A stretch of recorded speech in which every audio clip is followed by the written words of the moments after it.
There we go. Every year, and many of you have been out here with us in years past, but every year we like to review our traffic data from the previous year so we can get a picture, an overall picture of what's happening out on our roads. It's important to look back so that we can always look ahead and find ways to improve. The Utah Department of Transportation and the Department of Public Safety, we've been analyzing these numbers and really putting some time and thought into what we're seeing out there on our roads, and we wanted to share those results with you today, and then also talk about a new campaign that we're launching as well. After Commissioner Jess Anderson shares some insights, we're going to hear from Amanda McNabb, who is the Quality Improvement and Training Manager at Huntsman Mental Health Institute, who's hosting us today. Thank you so much. And then we're also going to hear from Kristen Hoschauer, who is the Program Manager for Zero Fatalities for the Utah Department of Transportation. So with that, thank you so much, and I'll introduce Commissioner Anderson. Thank you. Well, thank you, John. I appreciate the opportunity to be here with you today. We appreciate Zero Fatalities and our partnership with them, and also UDOT. And we're grateful for Huntsman, the mental health facility here that we're gathered today, and we appreciate their hospitality with us. But really, thank you for all being here and tuning into this very important topic, as John just mentioned. We take this very serious every year. And when we review the preliminary 2023 data, we look at various factors regarding crashes and fatalities. This includes demographics, behaviors, contributing factors, and more. We're pleased to see a decrease in several categories from the previous year. And in fact, for instance, in 2023, there were 279 fatalities on Utah roads, a 12.5% decrease in roadway fatalities from the previous year, 2022, which had 319. For instance, alcohol and drug-related fatalities decreased from 177 in 2022 to 167 in 2023. We also saw unrestrained fatalities decrease from 93 to 73. And there were 13 fewer motorists, 14 fewer pedestrians, 7 fewer motorcyclists, and 6 fewer bicyclists killed than the year before. All of those add up, and we understand and we recognize that those are just more than just a statistic. These are lives, and lives that we are affecting anytime that we can make a difference. And looking back on last year, in 2022, at this given time, we did not have any fatalities given this early in the year. Of course, we had a lot of snow and a lot of slick roads at that time, which caused a lot of drivers to slow down significantly. Unfortunately, so far, as of to date, we have had 4 fatal crashes that have resulted in 5 fatalities.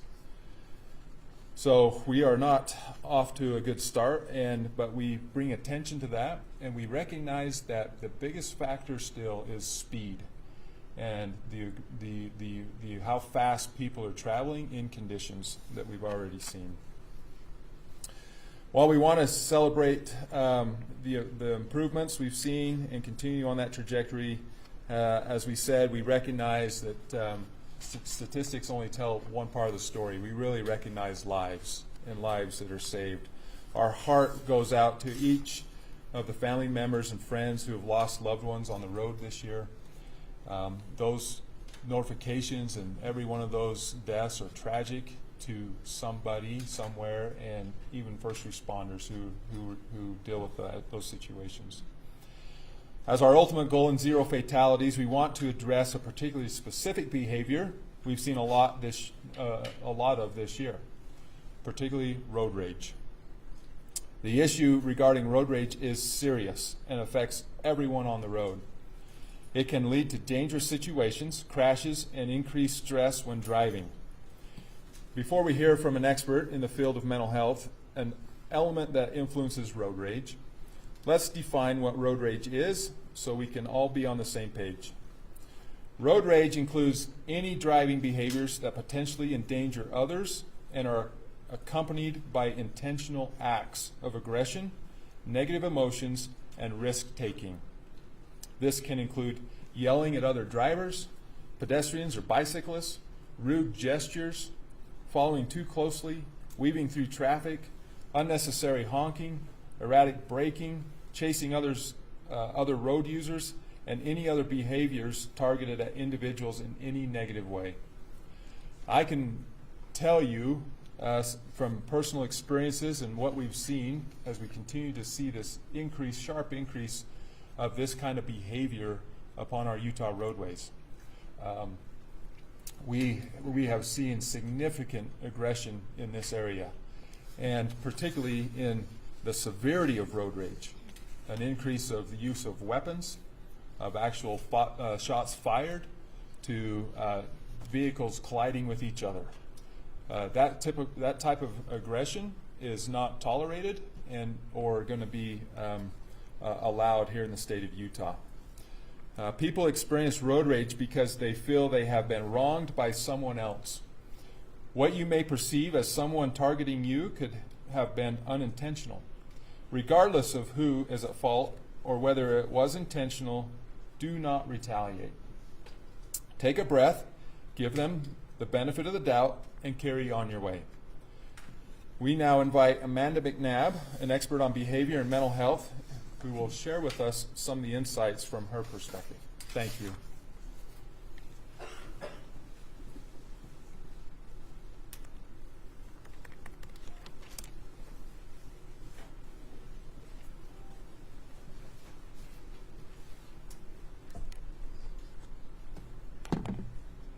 Thank you, Commissioner, and thank you everybody for joining us today.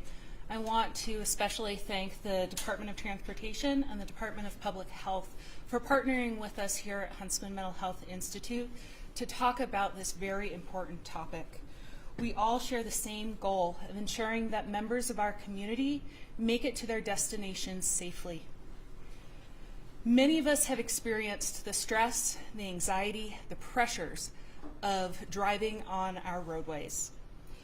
When we are experiencing those pressures, we often will feel our blood pressure rise, our stress increase, all of the stress hormones that are going on throughout our body, muscle tension, and even the level of adrenaline that is happening can increase.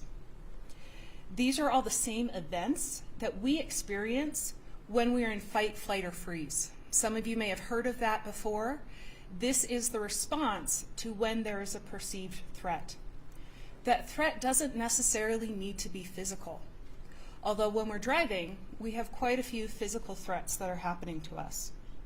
We may be concerned about bodily injury due to bad weather. Right now we're in that time of the year where ice and snow are unpredictable. It may be because of poor decisions made by other people on the road. And it may be the fact that we are driving down the highway at 75, 80 miles per hour in 1.5 tons of polycarbonates and alloy metals. And that's pretty scary to try to maintain control of. But there's also less tangible stressors that are happening. For example, if you're running late trying to get to work, there becomes a threat of, I'm going to get in trouble at work again.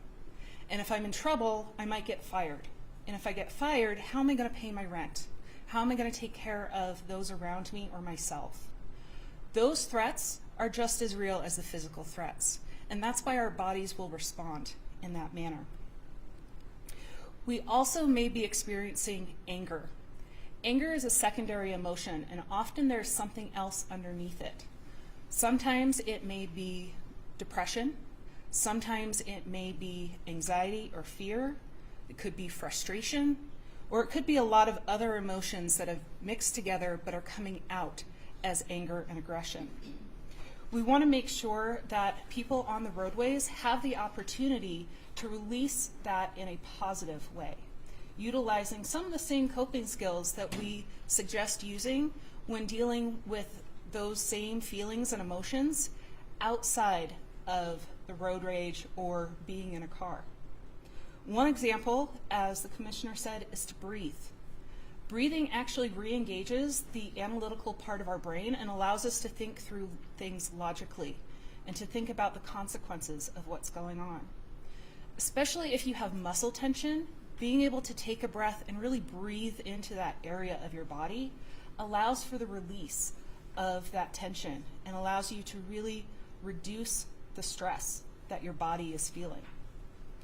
Being able to listen to music. How many of us enjoy listening to music as we're driving down the road? Being able to alter our moods because of the type of music that we're listening to. Angry rage music, probably not the best for when you're driving down the road. Maybe if you're working out, that would be a good one. But being able to use something that's upbeat, uplifting, or calm would be very helpful. Positive self-talk. Being able to give people a benefit of the doubt, but also being able to remind yourself that you have choices. You can manage your own emotions and experiences and be able to get to where you need to safely and without involving other people. Being able to utilize certain mindfulness and grounding techniques, such as being able to tap on the steering wheel. We know that bilateral stimulation, tapping from right and left, can actually be a self-soothing type of exercise and something very simple to do while you're in the car. You may also want to use a grounding technique called 5-4-3-2-1, which is identifying 5 things that you can see, 4 things that you can touch, 3 things that you can hear, 2 things that you can, my apologies, it's 2 things that you can, if you think about the 5 senses, that you can smell, and 1 thing that you can taste. Being able to use those type of things. And if, like me, you can't remember all of your senses and which one goes with which number, it doesn't matter. You're utilizing all of those different senses in order to be able to reconnect with the moment. Because oftentimes that is what's happening when we are perceiving a threat.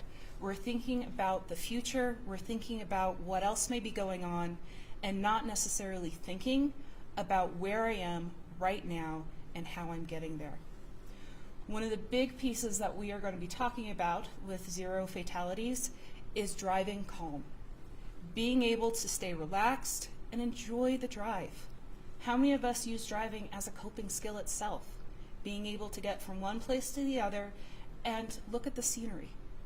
We want to remain alert, we want to remain connected with the environment around us, but being able to enjoy that time and get there safely. Again, I want to thank everybody for partnering in order to talk about this very large and important topic and being able to spread this message to our community so that everybody can get to where they need to be safely. Thank you.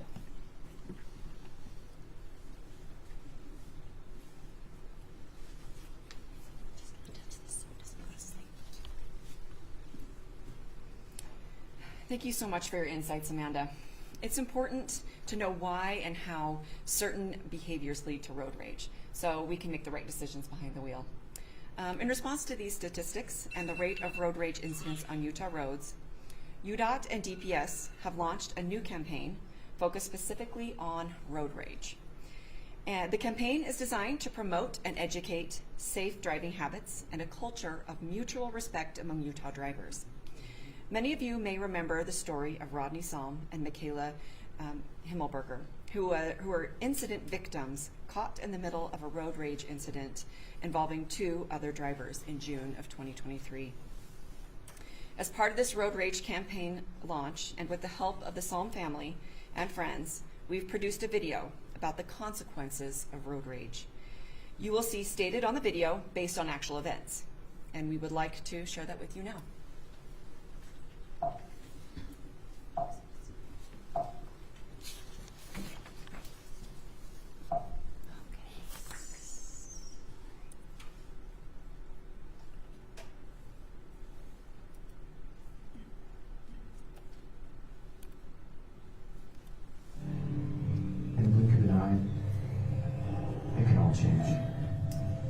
You can lose your cool. You can let your anger get the better of you. You can lose your freedom. You can ruin innocent lives. You can lose your family. Lose everything. So before that happens, make the right choice. When you're behind the wheel, drive calm. Okay. So this video illustrates some of the real-life ramifications that can happen when you engage in road rage behaviors, many of which the Salm and Himmelberger family have and are experiencing now. People need to think about the consequences that these dangerous actions can have on both their own families and others. This video can be seen in movie theaters, streaming services, and on our newly launched landing page at zerofatalities.com/rage. This page has tips for drivers to avoid road rage, how to help loved ones who experience road rage, how to deal with road rage, and mental health resources. When it comes down to it, we want people to stay calm, patient, and not engage in unsafe driving behaviors. Emotions can run high in traffic, but maintaining your composure is crucial. Steer clear of tailgating, weaving in and out of traffic, brake checking, and cutting off other drivers. If a driver does this to you, do not retaliate. We encourage Utahns to actively engage with the campaign, visit the website, and share the video with loved ones. Take an active role in promoting road safety by being mindful of your behavior behind the wheel. Thank you for your attention, and we look forward to the community's support and participation in making our roads safer for all. And we will now be open to one-on-one interviews.